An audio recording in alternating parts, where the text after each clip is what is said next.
अस्सलाम वालेकुम नाज़रीन, मैं हूं आपकी होस्ट डॉक्टर कपूतर की चंचला और आपको वेलकम करती हूं हमारे शो हेल्थ फॉर ऑल में only on media focus channel. आज हम बात करेंगे इन्फेक्शन के बारे में। इन्फेक्शन एक आम लफ्ज़ जो हम आए दिन अपने रोज़मर्रा ज़िंदगी में सुन रहे हैं।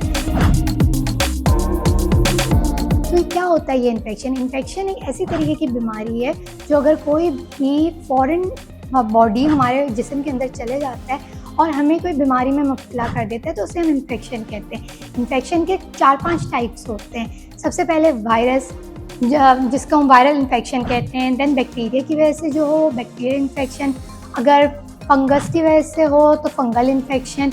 उसी तरीके से अगर जिस चीज़ से इन्फेक्शन हो रहा है हम उसका एक नाम दे देते हैं। तो सबसे पहले हम बात कर लेते हैं वायरल इन्फेक्शन की। वायरल इन्फेक्शन जो होता है वो किसी भी तरीके के वायरस से हो सकता है। वायरस के अंदर आपका ये खसरे का वायरस होता है, कोरोना वायरस होता है, उसके अलावा रिस्पायरेटरी सिंसेशियल वायरस होता है, इन्फ्लुएंजा वायरस होता है। ये सारे वायरस की टाइप्स है। इसके अलावा और भी बेशुमार वायरसेस हमारे दुनिया में हैं जिससे अगर हमारे जिस्म के अंदर ये वायरसेस चले जाएं तो हमें वायरल इन्फेक्शन कॉज करवाते हैं।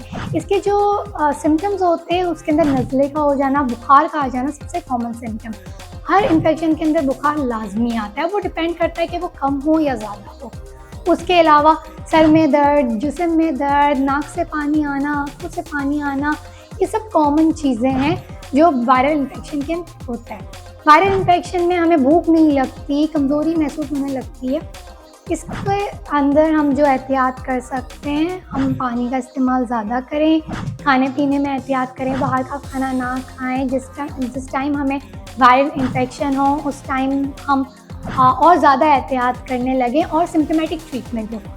अगर बुखार हो रहा है तो हम बुखार के लिए पैरासिटामोल ले लें। अगर आँखों से पानी आ रहा है तो अच्छे से आई वॉश कर लें। इस तरीके के हम ट्रीटमेंट दे सकते हैं। अब हम बात कर लेते हैं बैक्टीरियल इन्फेक्शन की। बैक्टीरियल इन्फेक्शन बहुत तरीके के होते हैं, starting from pneumonia, TB, typhoid. ये सब एक तरीके के बैक्टीरियल इन्फेक्शन है जो बैक्टीरिया का जिस्म में चले जाने से हो जाता है।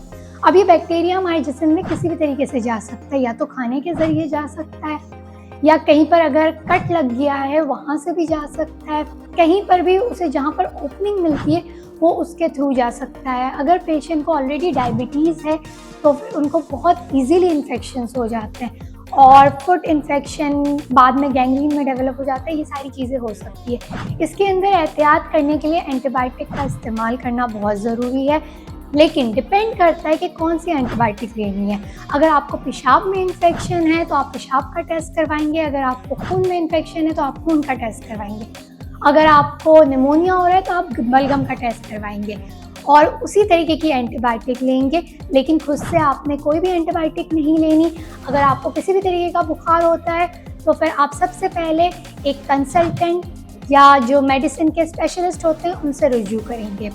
उसके बाद हम बात कर लेते हैं फंगल इन्फेक्शन की। फंगल इन्फेक्शन जो है वो किसी भी तरीके के फंगस से हो सकता है। अब वो फंगल इन्फेक्शन डिपेंड करता है कहाँ पर हो रहा है। कुछ फंगल इन्फेक्शन जो है वो हमारे लंग्स में हो जाते हैं जिसको एस्परजिलोसिस कहते हैं। कुछ फंगल इन्फेक्शन हमारी स्किन पे हो जाते हैं। आपने सुना होगा आए दिन कि हमें यूरिन के अंदर भी थोड़ा फंगल इन्फेक्शन टाइप का कुछ हो गया है, कैंडिडियासिस होता है। ज़बान के ऊपर फंगल इन्फेक्शन हो सकता है, वो भी कैंडिडियासिस होता है। उसके अलावा ईस्ट यूरिन में आ सकता है।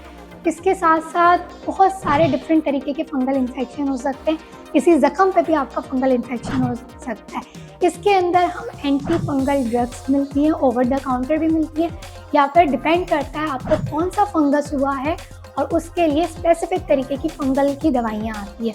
तो इसके लिए भी आपने खुद से कोई भी मेडिसिन नहीं लेनी और डॉक्टर से ही रुजू करना है। अगर स्किन के दवाइयाँ हैं, अगर स्किन के कोई फंगल इन्फेक्शन है तो आप स्किन स्पेशलिस्ट के पास जाएंगे। जिस ऑर्गन से रिलेटेड डिजीज़ेस है आप उस डॉक्टर के पास जाएंगे। और इसी के साथ साथ हम अपना प्रोग्राम आज ख़त्म करते हैं। हमारे साथ बने रहने का शुक्रिया।